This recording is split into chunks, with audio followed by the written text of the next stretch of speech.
Vesa,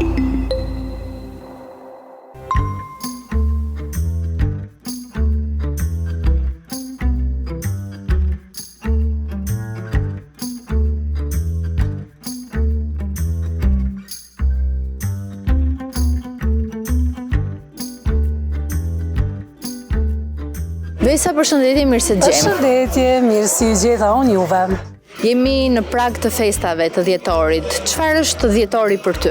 Dhjetori, si që nga fëmiria, është borë, edhe pse këtu në Tiranë s'ka, është borë, është fest, është përgatitje për vitin e ri, për fund vit, edhe shumë punë në të njëjtën kohë, sepse janë festa të lidhura bashkë, kështu që praktikisht dhjetori është fest më shumë, fatmirësisht. Të pëlqen që këto ditë t'i kalosh në shtëpi, në ambient familjar të ngrohtë, apo ke qef që të dalësh me miq?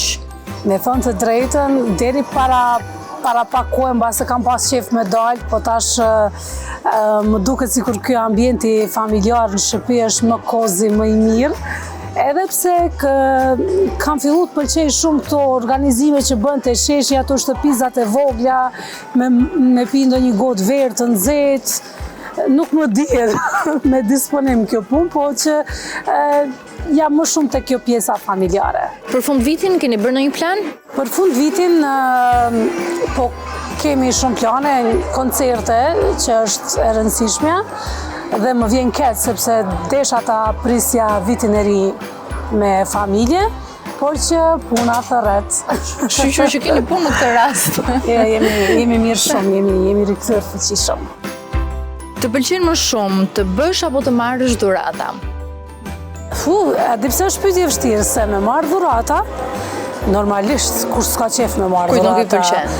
Është një gjë shumë e mirë, po të njëjtën kohë të kujton që mbase nuk e qenë kujdesshme sa duhet me njerëz të tjerë që të kanë dhuru dhurata, kështu që të kap një lloj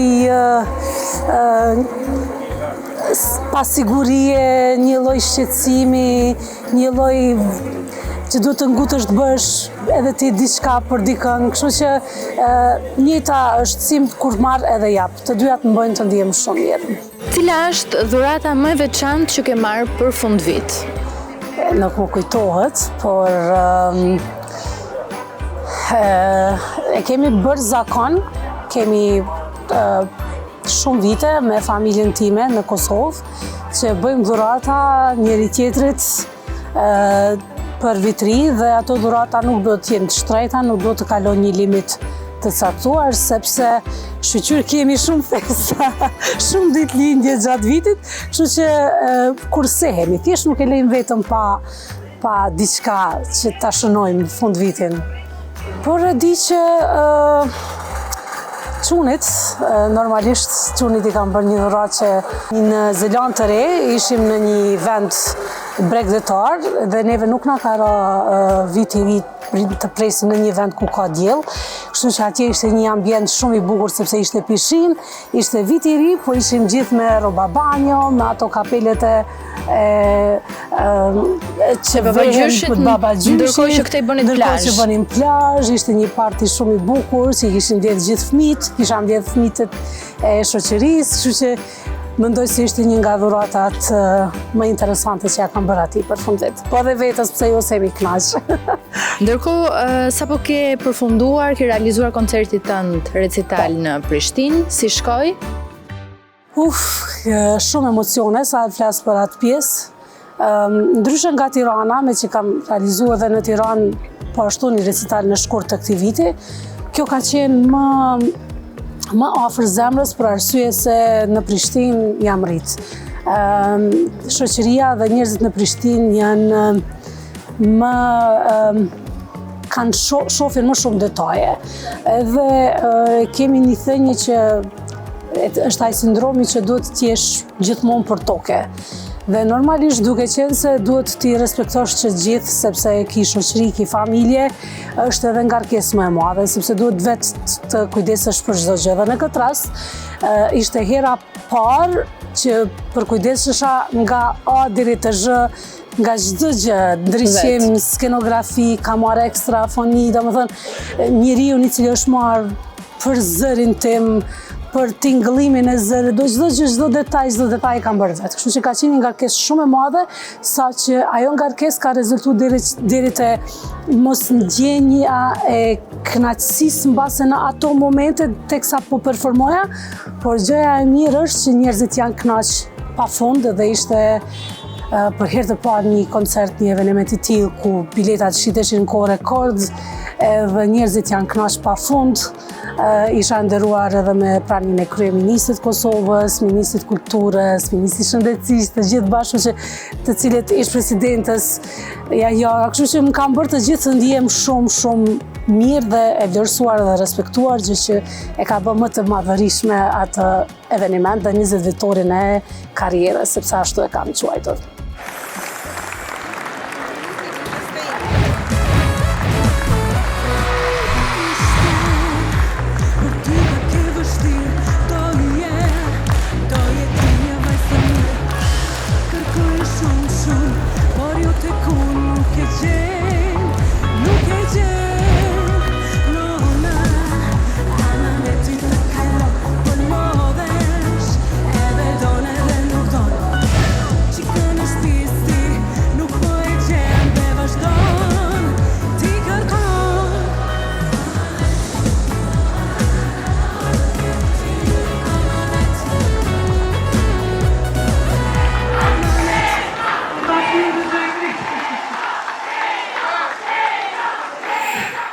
Cili ishte ai momenti më me emocion, momenti më i bukur gjatë këtij koncerti?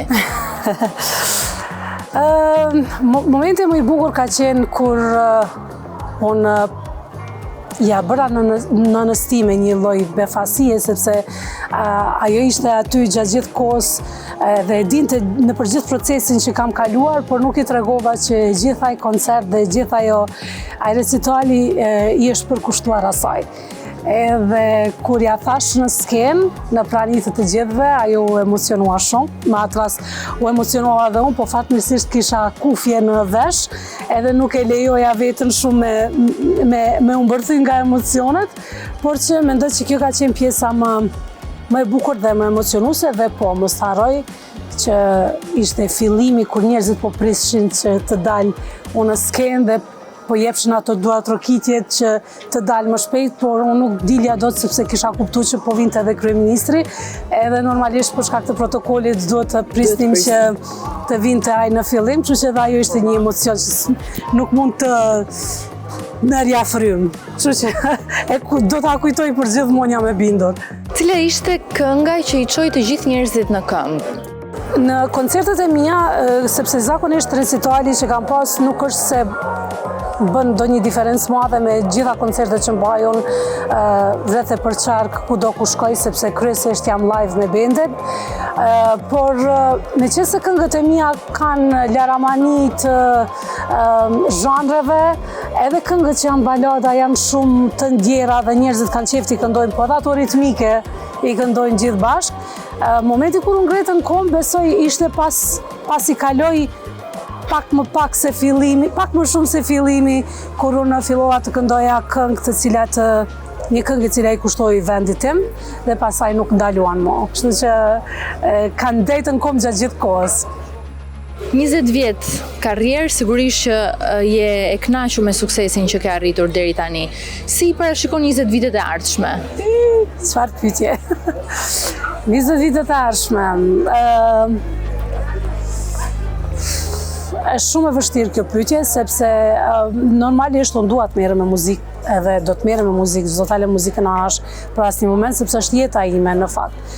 Edhe televizioni është jeta ime, por ka ca momente si ky ku jam tash, që është një lloj hapësire në mes të qenurit vesa që kam qenë, edhe vesa e cila duhet jem. Koha po kalon, edhe unë nuk mund të ndal kohën, edhe publiku ndryshon, gjeneratat vinë të reja, ndryshon perceptimi për muzikën, ndryshon në shija, kështu që ai balanci, ndoshta një gjë që kam të mirë është që ditë të bëj një balans, si në familje, si në muzikë apo në profesion, dhe po shpresoj shumë ta gjej një balans që të qëndroj kjo vesa që jam, por që me ritmet që janë të kohës së sotme. Kjo është ajo që dua unë. Sa do t'ja arri, po shpresoj që arri, po shpresoj shumë. Por që me këto 2 recitale që i kam bërë këtë vit, kam kuptu që kam bërë mirë, që i kam kushtu shumë rëndësi këngëve të cilat i kam lancu. Sepse vetë fakti që këndohen edhe mas kaq vitesh të gjitha dhe nga çdo gjenerat, atëherë i bie që kam investu mirë dhe e kam menaxhu mirë këngët. E di që është pak më e vështirë sot, sepse audienca është më e madhe, platformat sociale gjithandej, por prap kam filluar, po them që kam me fat se kam filluar edhe gjërat më u filtru, se ishte një moment ku ishte të imbushur me këngë, me zhanre të ndryshme, dhe tash si duket njerëzit janë më të fokusuar, du ta dëgjoj vesën, domethënë pavarësisht ose du ta dëgjoj tjetrin, dhe kjo na bën të mbase më të lehshëm, të ndihem më lehshëm. Kush është më i famshëm, Vesa Luma apo Big Basta? Ndoshta jam unë më shumë, sepse ka që kam fillu pak ma herët se Big Basta, edhe bilet shpesh bëjmë shaka me njëri tjetrin kur themi që s'ka gjë se unë jam më famshëm, ti je më famshëm, po që ne të dy e bëjmë një jetë shumë të thjeshtë, pavarësisht të famës. Unë kam qenë pranë televizorit, pranë kamerave, qysh kur kam qenë shumë e vogël, që nga mosha 5 vjeçare, kështu që jam rrit në këtë ambient, jam rrit me këtë frymë, gjë që më ka bërë të jem çdo herë më për tokë, më e thjeshtë. Kështu që nuk e kemi atë problem, vetëm kur duam të bëjmë shaka me njëri tjetrin. Po djali, këngët e kujt këndon më shumë? Djali si pëlqen asnjë nga këngët e mia, i pëlqejnë këngët e Gerit më shumë. Më do ma bo qefi nga njëherë kur thot që, sepse më thëmë, si ka mundësi, shefe po këndoj njerëzit gjitha këngët e mia, ti nuk ma këndon asnjë këngë, edhe ai fillon thot mirë, a do qetësohesh po ta këndova anë të një këngë, dhe fillon këndon, bën kështu, sikur i pëlqejnë, po nuk është se i pëlqejnë edhe aq shumë. Big Basta sapo ka realizuar një bashkëpunim me Lyrical Sun dhe MC Kresha. Ti je përfshirë në këtë projekt? Nuk e di se kam përshtypjen që njerëzit mendojnë se unë jam e përfshirë në çdo projekt që bën ai. Por Geri është shumë më i zgjuar se unë, edhe idetë i ka më briljante se gjithë të tjerët, kështu që çdo gjë ai ka bërë nga fillimi deri në fund vet. Intereson mendimi im, po nuk është se edhe gjithsesi edhe mua më intereson mendimi i tij për projektet e mia, po nuk është se bazohemi shumë, nga që zhanret janë shumë të ndryshme dhe unë e kam kuptuar që unë më pëlqen hip-hopi deri në një farë pike, por nuk jam ajo që duhet të jap në një mendim të caktuar për zhanrin e tij dhe për muzikën që ai bën. Ata janë të tre miq shumë të mirë që nga fillimi ku kanë bashkëpunuar ka gati edhe ato 20 vjet bashk, dhe ky projekt ju ka ardhur si shumë freski për të tre, e sidomos për Gerin, i cili u rilidh edhe një herë dhe po e shijon suksesin që po e shijon gjithë neve në fakt. Pas disa vitesh në Zelandën e Re, si është rikthimi për ju? Jeni përshtatur si më përpara? Kam menduar që përshtatja do të jetë më e shpejtë, por na ka kaluar një farë. Ne kemi qëndruar atje 6 vjet, më shumë Geri, unë kam ardhur dhe kam ikë ko pas kohe. Po përshtatja ka, kur jemi kthy, kemi menduar që do të përshtatemi më shpejt.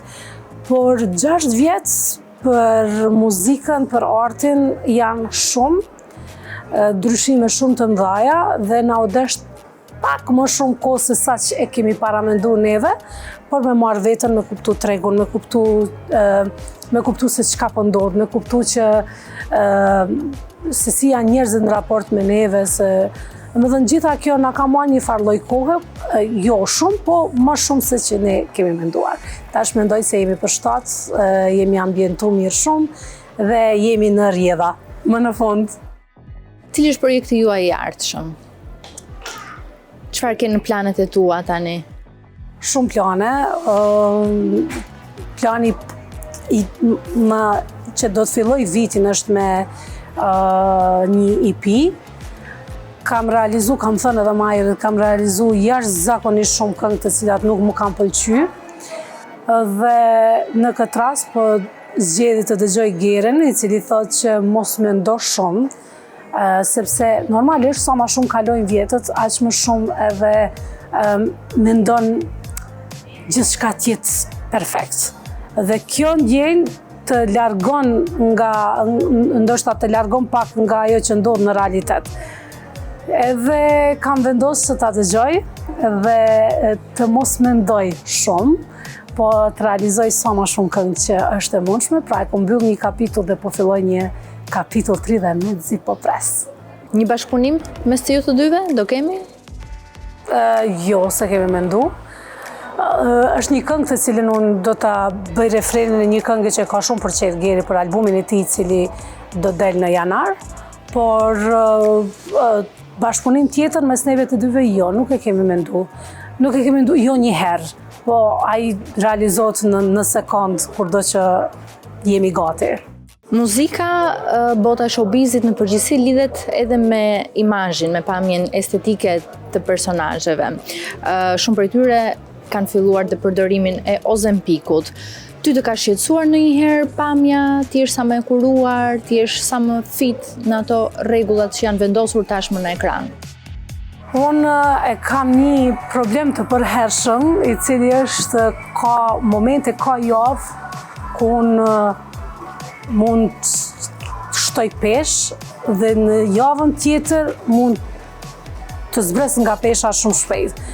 Është diçka që ndodh me shumë njerëz, nuk jam e vetmja. Në fillim, domethënë, para se me kuptu këtë gjë, normalisht që kam pas probleme sepse edhe njerëzit janë shumë të ashpër dhe gjykojnë në çdo gjë, gjykojnë në pamje, gjykojnë, por si duket sa më shumë koha ka kaluar, aq më shumë kam qenë rehat me veten. Dhe kur je rehat me veten, besoj edhe tjerë të ndjejnë atë rehatin tënde. Dhe në fundit, unë e kam përgjigjen në xhep, se gjithmonë mendoj çfarë përgjigje t'ja, po pse e do psu, pse e shëndosh. Edhe kam kriju një përgjigje që besoj është adekuate, se në fakt unë kam ardhur në këtë botë për të këndu. Zoti ma ka dhënë zanin, talentin, nuk kam ardhur për të sfilu apo për të qenë modele, kështu që kam unë momentet e mia kur ndihem mirë në trupin tim, kam edhe momente kur nuk ndihem normalisht që duhet të jem më e kujdesshme se ndoshta shumica, por që me thënë të drejtën edhe nuk ja pritoj nëse kam shumë oreks për diçka, nuk është se ja fali vetes një mundim të tillë me nejt me pa dhe pa provu, nëse ka diçka që më pëlqen shumë. Ndoj vere mirë apo ndoj pasta që unë nuk jetoj pa to. Ke një mesazh për gjithë ata që mbase ndjejnë pasiguri për veten e tyre, pamjen e tyre, kilogramët? Unë thjesht mendoj që kur e mendon njeriu se sa shumë probleme kanë femra, sidomos sa shumë probleme kanë në jetën e përditshme, sa sëmundje të ndryshme, sëmundje kronike, halle siklete në familje, kjo puna e shëndetit fizik apo diçka është jashtëzakonisht e pa dukshme, duhet të jetë e pa dukshme. Momente që ndihesh mirë me veten, apo të tjerët me ty, ajo është mbi gjithçka. Për shembull, Geri thotë, kur i kam unë ato momente që do psohem, atij nuk i pëlqen se ka qef me prek ma shumë toll. Kështu që çati bëj. Cili është mesazhi yt për djalin, për Leanin, përmes kësaj hapësire? Kur vjen fjala te kjo, normalisht që kam shumë mesazhe për t'i lënë, thjesht kam shumë dëshirë që ai të di çfarë të doj nga fillimi, domethënë të jetë i fokusuar në atë që don të bëj, të punoj fort, të jetë njeri i mirë. Kjo është mesazhi, sepse kam përshtypjen se kur je njeri i mirë, çdo gjë tjetër vjen në vend të vet. Kështu që ky do të jetë mesazhi mbase, dhe në njeri të mirë hyn çdo gjë, hyn puna, respekti ndaj familjes, ndaj shoqërisë, dhe mas shumë të ndaj vetës vetë.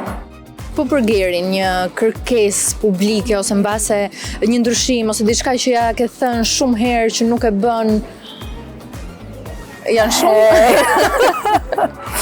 Po, e kam një kërkesë publike për burin tim të dashur. Dhe djeja dërgova edhe një nga këto quotes në Instagram, sepse dhe ne jemi si ato qifte që kur ikim në banjo, i qojmë rilsa njëri tjetrit. Me telefon. Me telefon. Kështu që ja dërgova që të mësohet të thot jo në shpesh.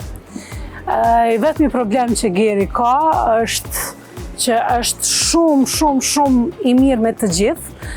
Dhe nga njëherë kjo joja nuk është se është thjesht i keq, po thjesht do të t'i japësh sa limite vetës dhe të shofësh vetën së pari dhe pastaj të tjere që të rrethojnë. Jo çdo kushta do të mirën, por edhe nuk është e domosdoshme që nëse çdo kujt ja bën qefin, atëherë t'jesh i mirë. Kjo është mesazhim për momentin. Pastaj kjo më kujto se ka shumë, po kjo është njerë më kryesorja. Edhe të, nuk e di, tjetë kështu si që është, se është shumë i mirë, edhe du shumë. Dhe Vesa, ne të falenderojmë shumë për këtë kohën sot që gjete për ne, të urojmë sa më shumë punë në këto ditë festash, por edhe sa më shumë pushim. Shumë falenderit nga ju, pushim këtë herë ju bashkë, po në janar besoj që dëgjejmë kohën për pushu, ju uroj shumë suksese, edhe gëzuar festat!